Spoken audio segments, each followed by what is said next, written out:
Good morning, friends. It is April 21st. There we go. I am in northern BC. I am Kate from Venison for Dinner.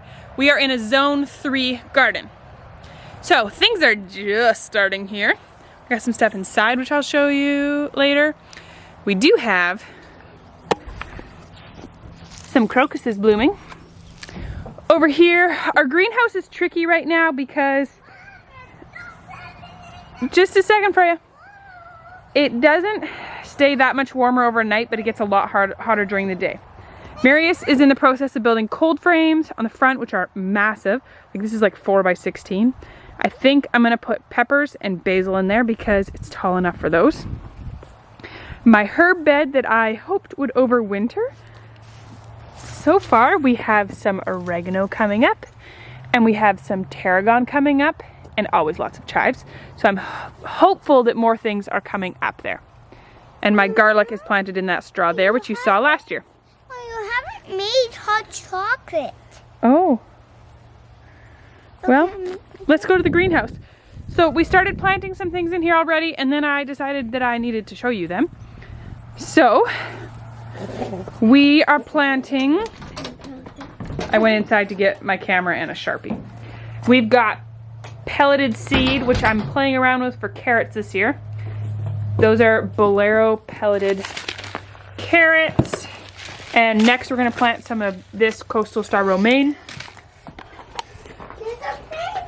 I'm not really sure if I should be planting these things in the greenhouse right now. I'm gonna have to be keeping the greenhouse door open all day to keep it not too hot in here. Freya, just hold your ponies a minute. It's a gamble. I'm gonna plant some things inside, I'm gonna plant some things outside, and we're just gonna see how they do. Why not? It's just some seeds, and I have enough carrots and lettuce and greens to play around with.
Oh, what are you planting? Peas. What type? Alaska. Mommy, I'm going to... So far I've got romaine, bolero carrot. Oh dear, I smudged that one. That's Alkindus lettuce. Green Towers romaine, Bloomsdale spinach, curly roja kale. I'm about to plant these Kincho scallions and winter kale. I don't have anything at the end there. Mommy, I'm going to pick what seeds I want for my garden. Okay, and Freya is planting peas along the back, Making my garden. Alaska peas, and I'm going to do sugar and along there. Making my garden. Making my garden, right? Yep.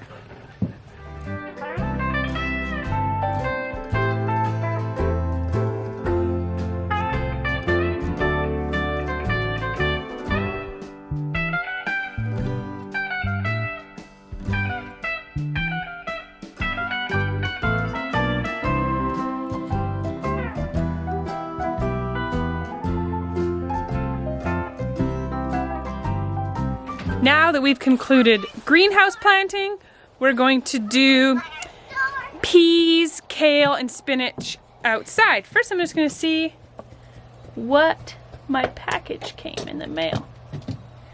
Mail. We got a package in the mail. Oh, it's my fabric. I ordered a bunch of linen for making the kids summer clothes if summer ever comes. Yeah. Very exciting, very exciting. Okay, back to outside, Freya. Yeah. You ready to plant some more? Yeah. The yard is a little chaos because we've been prioritizing a garden over cleanup in the yard, but I swear I'm gonna get to the yard this week. Pepper. We're just hillbillies from Trashville. Oh, Someone called us that once. Clean of that. Pretty fun. Pretty fun. Where?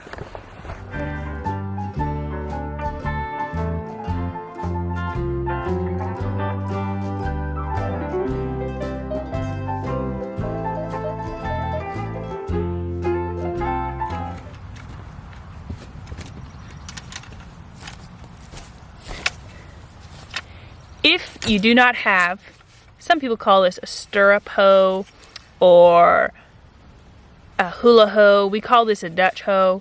Basically, it is the best weeding tool you will ever buy. Make sure you have one of these in your life because it's hard to do one-handed, but it just skims along with very little resistance and gets the weeds. And it's just about the best darn thing ever.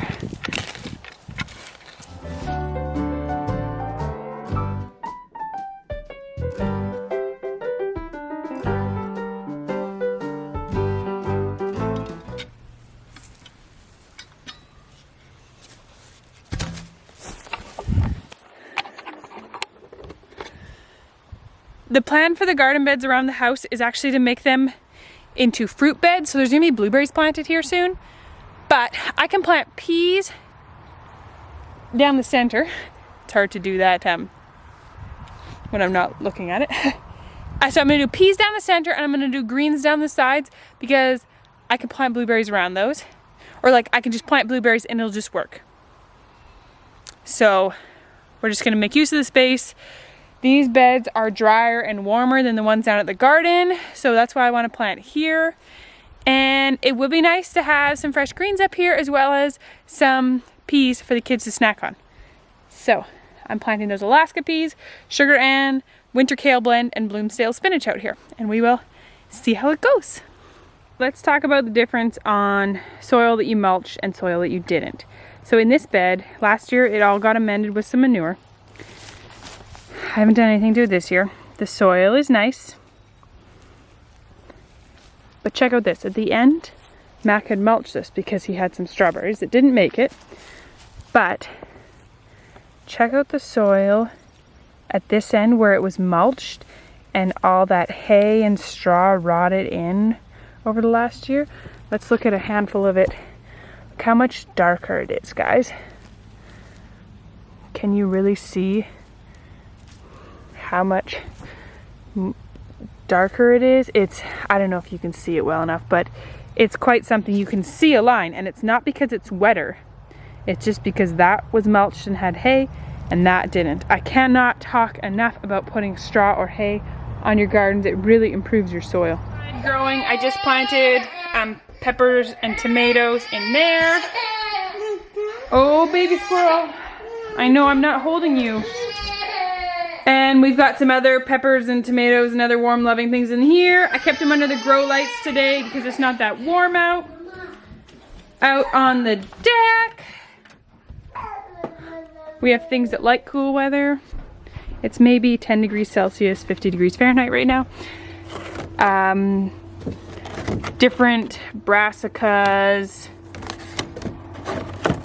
sunflowers and other things. Peas that had awful germination, and more brassicas and such in there. A lot of these were just planted.